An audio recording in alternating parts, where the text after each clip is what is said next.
Well, I was born Mr. Downtown Ray Melo, and you're listening to the Entertainment Report on iHeartRadio, live from Dubai for Monday, November 29th, 2021, delivering some major stories and trends going on in the world of entertainment and beyond. You can follow the show on Facebook, Twitter, or Instagram.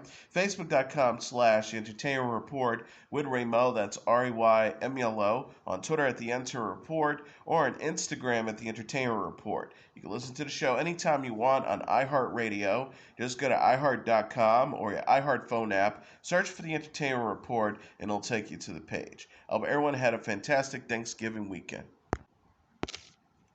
Famed Broadway composer and lyricist and songwriter Stephen Sondheim died Friday at his home in Roxbury, Connecticut. His attorney confirmed he was 91.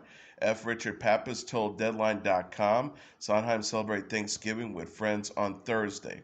Next day, he passed away. Sondheim's credits include West Side Story, Gypsy, A Funny Thing Happened on the Way to the Forum, Assassins, Company, Follies, A Little Night Music, Pacific Overtures, Sweeney Todd, Merrily We Go Roll Around, Sunday in the Park with George, and Into the Woods, Variety noted. 5 of his shows won Tony Awards for Best Musical. Sunday in the Park with George earned the 1985 Pulitzer Prize for Drama. Sondheim was also presented with the 1993 Kennedy Center Honors for Lifetime Achievement and the Presidential Medal of Freedom. Bradley Whitford played Sondheim in the Netflix movie musical Tick, Tick, Boom, which was directed by Lin-Manuel Miranda and released this month. A new film adaptation of West Side Story, directed by Steven Spielberg, is scheduled to have its world premiere in New York City on Monday. Broadway luminaries took to social media to mourn Sondheim's death. Hugh Jackman tweeted, "Every so often someone comes along that fundamentally shifts an entire art form. Stephen Sondheim was one of those. As millions mourn his passing, I also want to express my gratitude for all he has given to me and so many more. Sending my love to his nearest and dearest." Harvey Feinstein wrote, "There will be tributes to Sondheim. The great will bow. Fans will bury the streets in flowers. Airways will fill his music. Poets will intone his lyrics. Friends will weep uncontrollably in their own morality. Oh, that's Sondheim. We'll never hear the end of him, I hope."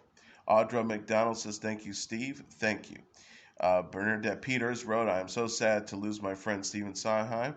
He gave so much to sing about. I love him, dear him so much. Thank you for all the gifts you gave to the world, Steve."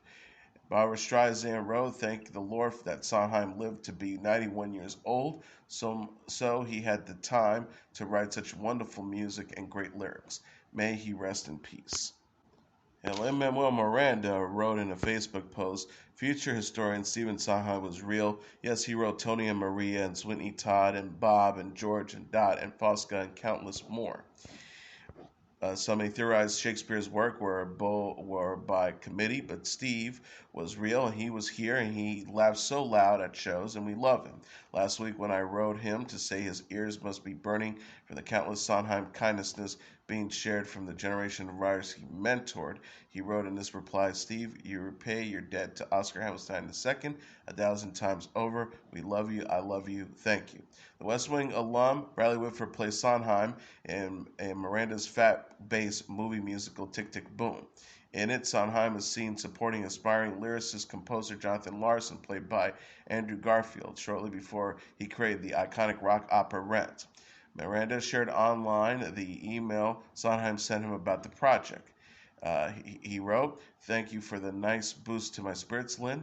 It's an aspect of my life I'm proud of. I feel as if I repaid partly, at least, that I owe an Oscar." Sondheim was 91. Fashion designer Virgil Abloh died Sunday after a private battle with cancer, according to a post shared on his social media. He was 41. Ablah, the founder and CEO of fashion house Off-White and an artistic director for Louis Vuitton, battled a, quote, rare aggressive form of cancer known as cardiac angiosarcoma for 2 years before his death, according to the post shared to his verified Instagram account. The post reads, "He chose to endure his battle privately since his diagnosis in 2019, undergoing numerous challenging treatments, all while helming several significant institutions that span fashion, art, and culture. Ablah was the first black man to lead Louis Vuitton menswear, and CEO Bernard Arnault said in a statement that he was shocked after his terrible news. Virgil was not only a genius designer, a visionary, he was also a man with a beautiful soul and great wisdom. The LVMH family joins me in this moment of great sorrow, and we're all thinking of their husband, their father, their brother, or their friend. Ablah was well respected in the fashion and music worlds, frequently collaborating with celebrities such as Kanye West. Pharrell Williams tweeted Sunday that his heart is broken following the news. He said, Virgil, you were a kind, generous, thoughtful, creative genius. Your work as a human and your work as a spiritual being will live forever. Sending my love and light to your wife, children, family, and days on. You're with the masters now. Shine. Ablah is survived by his wife, Shannon Ablah, his children, Lo Ablah and Gray Ablah, his sister, Edwina Ablah, and his parents, Nee and Eunice Ablah, and, quote, numerous dear friends and colleagues. Ablah was 41. Riz Ahmed is set to be honored with the Richard Harris Award at the 2021 British Independent Film Awards. The Richard Harris Award is given to those who have contributed significantly to British films from throughout their career.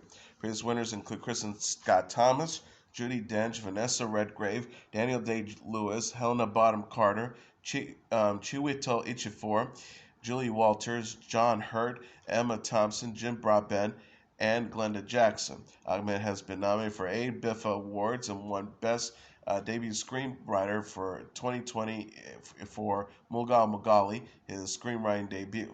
The actor also won Best British Short Film for The Long Goodbye in 2020, a companion piece to his album of the same name, which he co-created and starred in.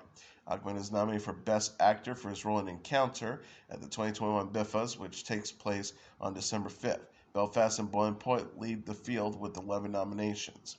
Ahmed said in a statement, I am grateful to the British independent film community for their immense support throughout all these years. To receive the Richard Harris Award at the BIFAs this year is a true honor. I hope to be able to continue to learn from those who came before me while encouraging the rising generation to follow their creative dreams.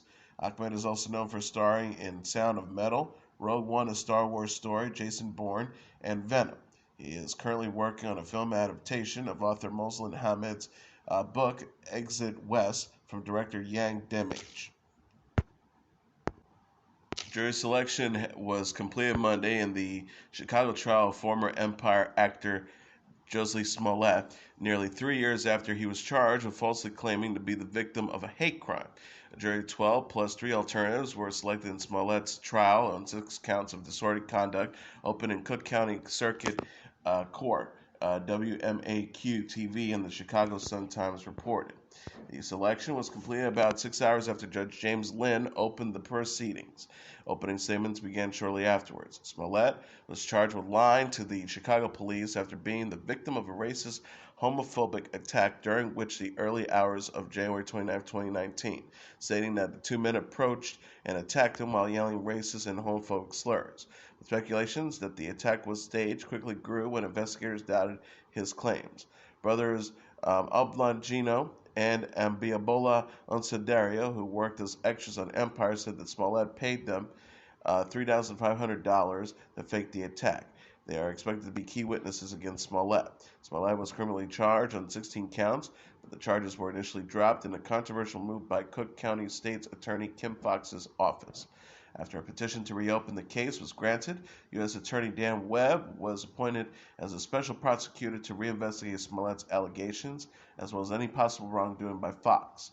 Smollett was arrested again a year later on 6 counts of disorderly conduct relating to making false statements for police. Each charge carries a maximum sentence of 3 years. The actor could be given probation given his lack of criminal history. Smollett requested to dismiss the charges but was declined by the Illinois Supreme Court in March. Monday's trial will not include testimony from Fox. There won't be cameras in the courtroom, nor will the proceedings be streamed live. The actor's character on the hit Fox television show was written off after the controversy. The case is scheduled to continue Tuesday. It is expected to conclude late this week or early next week.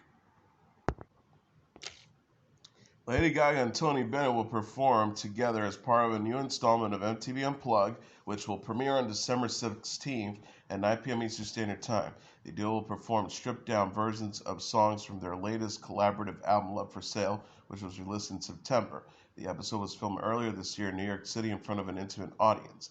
MTV Unplugged returns during MTV's month-long Love Music with MTV event, which celebrates the brand's top music shows and moments. Gaga and Bennett's MTV Unplugged is their second planned special after the pair starred in CBS's One Last Time, an evening with Lady Gaga and Tony Bennett on Sunday. Third special, a documentary titled The Lady and the Legend, is also set to arrive on Paramount Plus at a later date.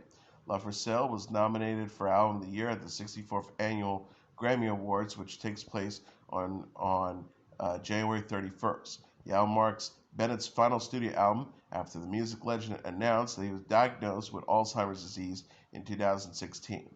Gaga and Bennett previously released the album Cheek to Cheek in 2014. And finally, the animated film adventure Encanto is the number one movie in North America, earning $27 million in receipts in its debut, BoxOfficeMojo.com announced on Sunday.